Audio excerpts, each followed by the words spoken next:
भीड़ तो जिंदाबाद लगा रही थी, जय श्री राम के नारे लगा रही थी।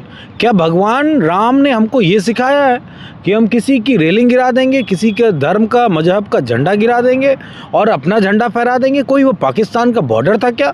दंगा होने से सिर्फ बीजेपी को ही लाभ मिल सकता है, उसके पीछे बिल्कुल स्पष्ट सी बात है। दुर्गा पूजा मूर्ति विसर्जन के दिन बहराइच में एक हिंसा होती है, राम गोपाल मिश्रा की हत्या होती है। आरोप लगता है कि मुस्लिम पक्ष के लोगों ने राम गोपाल मिश्रा की हत्या कर दी। योगी आदित्यनाथ काफ़ी एक्शन में नज़र आते हैं, ट्वीट करते हैं, कहते हैं कि आरोपी पर कार्रवाई होगी। राम गोपाल मिश्रा के परिवार से मिलते हैं, 10 लाख की मदद करते हैं और प्रधानमंत्री आवास योजना के तहत सरकारी आवास देने की घोषणा भी करते हैं। समाजवादी पार्टी के प्रवक्ता मनोज यादव जी हैं, बहुत बहुत स्वागत है सर। धन्यवाद। पूरी घटना को कैसे देखती है समाजवादी पार्टी? निश्चित तौर पे जो घटना घटी है वो दुर्भाग्यपूर्ण है। मैंने बहुत कम अपने जीवन में ऐसी चीज़ें देखी हैं कि पूरा पुलिस प्रशासन वहाँ था, प्रशासनिक अमला वहाँ था, उसके बावजूद लोग उपद्रव कर रहे थे।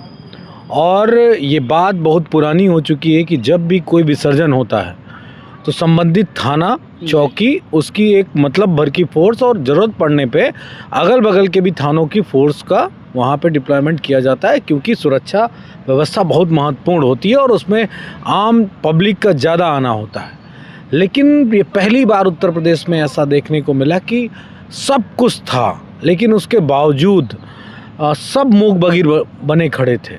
मेरा एक बड़ा गंभीर सवाल है कि बड़ी तादाद में भीड़ थी, पुलिस थी, आखिर जब मिश्रा जी को एक वर्ग के लोगों ने घसीटा होगा, उसको अपने कस्टडी में किया होगा, तो वो भीड़ कहाँ थी? वो पुलिस वाले कहाँ थे? ये जिम्मेदारी किसकी थी? अगर कहीं पे 5,000 की भीड़ है, 2,000 की भीड़ है, 1,000 की भीड़ है और उसमें से कोई एक साथी कुछ 2, 4, 6 लोग अगर उसको लेके चले जाते हैं या कहीं बंद कर लेते हैं तो वो लोग क्या कर रहे थे? एक महत्वपूर्ण ये सवाल। दूसरा, पुलिस प्रशासन ऐसी घटना को क्यों होने दे रहा था? पुलिस प्रशासन ने समय रहते कोई बड़ी कार्रवाई क्यों नहीं की? क्यों इस तरह की बातें नहीं की कि हम साहब किसी के छत पे नहीं चढ़ेंगे, इस तरह की बातें? क्योंकि समाजवादी पार्टी दंगा करने वाला राजनीतिक दल नहीं है कि हम किसी दंगे का समर्थन करते हैं। एक वीडियो वायरल होता है, राम गोपाल मिश्रा एक छत पे चढ़ा था, हरे कलर का इस्लाम का झंडा लगा था, उसने उखाड़ा, रेलिंग पूरी गिर गई, उसके बाद केसरिया झंडा लहरा दिया। वो सारी वीडियो हैं, वो सारे विजुअल, आपने ट्वीट भी किया था सर। बिल्कुल। वो जब चीज़ें हो रही थी तब वो क्या कर रहे थे? पुलिस वाले क्या कर रहे थे? भीड़ तो जिंदाबाद लगा रही थी, जय श्री राम के नारे लगा रही थी।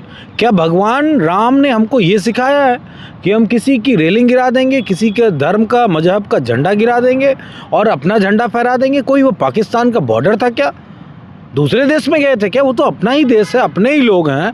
तो जो चीज़ें सामने हुई है उससे ये स्पष्ट हो गया कि कहीं ना कहीं ये सरकार ये दंगे को कराना चाहती थी और इसीलिए राम गोपाल मिश्रा अपनी जान से हाथ धो बैठते हैं, चूँकि पुलिस प्रशासन और लोगों ने ऐसी कोई प्रक्रिया नहीं की जिससे कि उसकी जान बच सके। आपके नेता अखिलेश यादव का ट्वीट आता है, हम अपने दर्शकों को दिखा देंगे ट्वीट का स्क्रीनशॉट। चुनाव आना सांप्रदायिक माहौल का बिगड़ जाना इत्तेफाक नहीं है। उपचुनाव को लेकर ये ट्वीट किया गया था कि उपचुनाव आने वाला है, इसलिए ये माहौल बहराइच में बनाया जा रहा है। अब बड़े शायर थे राहत इंदौरी जी, उन्होंने लिखा था कि सरहदों पे तनाव है, क्या कहीं देश में चुनाव है? ठीक वही बात इस पे लागू होती है कि जब बीजेपी कहीं चुनाव लड़ने जाती तो बीजेपी की ये सोच रहती है कि वो किस तरीके से लोगों को आपस में लड़ा दे जिससे कि उनकी मेहनत कम हो जाए, आसानी से वो चुनाव जीत सकें, भावनाओं के आधार पे वोट ले लें।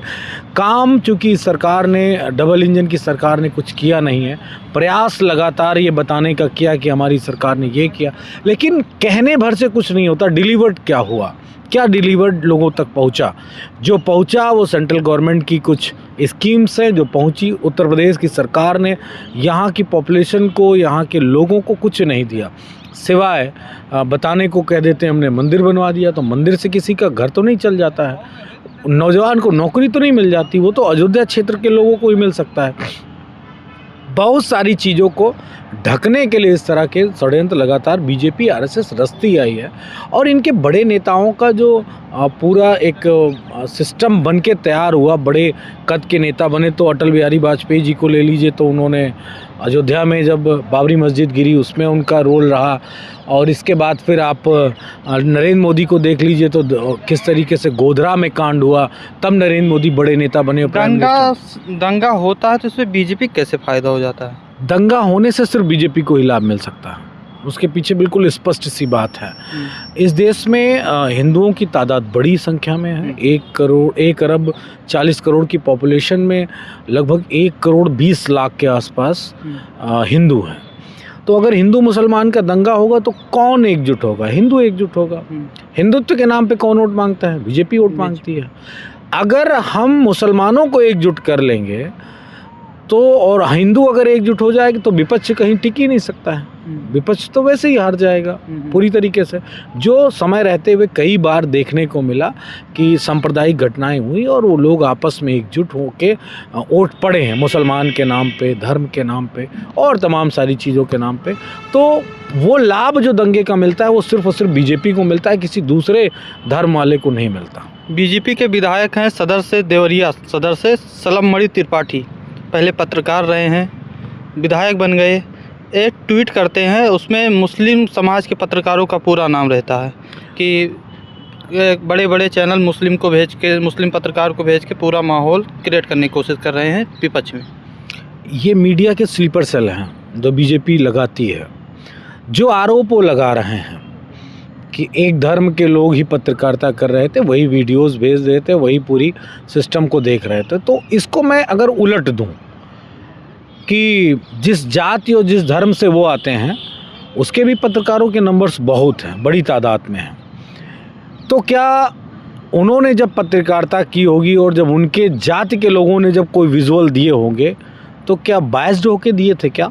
ये बात सलममणि त्रिपाठी को समझनी चाहिए। सलममणि त्रिपाठी का नाम आया तो हमें एक साल पहले एक कांड याद आ गया। देवरिया में प्रेमचंद यादव की हत्या हुई थी, उसके बाद 5 लोग की हत्या हुई थी ब्राह्मण समाज के। तो क्या सलममणि त्रिपाठी देवरिया में भी काफ़ी एक्टिव थे, बहराइच में एक्टिव हैं? ब्राह्मण चेहरा खुद को लॉन्च कोशिश कर रहे हैं कि हम ब्राह्मणों के बड़े चेहरा बन जाएं? हो सकता है। बीजेपी में तो इस तरह की लॉन्चिंग समय समय पे होती रहती है। जन कल्याण के काम, लोगों के काम करना इस सरकार को नहीं आता है, लेकिन इतना ज़रूर आता है कि ये चाहते हैं कि सांप्रदायिक घटनाएं हों, झगड़ा हो, लड़ाई हो, उपद्रव हो और उसमें आप रोटियां सेक लें और जिसके आधार पे वो अपने आप को बेहतर बना सकें। समाजवादी पार्टी की पीडीए फार्मूला कितना मजबूत हो रहा है? क्योंकि 2024 के चुनाव में तो बढ़िया प्रदर्शन रहा। ये स्क्वायर में जाएगा। अभी तक पीडीए सिंगल था, अब स्क्वायर होगा और 29 के चुनाव में क्यूब हो जाएगा। कहीं ना कहीं जो ये हिंदू एकजुट हो जाए, भाजपा कोशिश करती है हिंदू एकजुट हो जाए, तो पीडीए मतलब पिछड़ा दलित अल्पसंख्यक एकजुट करने की कोशिश है क्या समाजवादी पार्टी? हिंदू कौन है? हिंदू कौन है? पीडीए के लोग हिंदू नहीं है क्या? अगर अल्पसंख्यक में छोड़ दो तो उसमें भी तो हिंदू हैं। उसमें बौद्धिज्म को मानने वाले हैं, जैन को मानने वाले हैं, पारसियों को मानने वाले हैं, वो सभी तो इस देश की पूरी संस्कृति को मानते हैं। और मुसलमान भी कहाँ अलग है।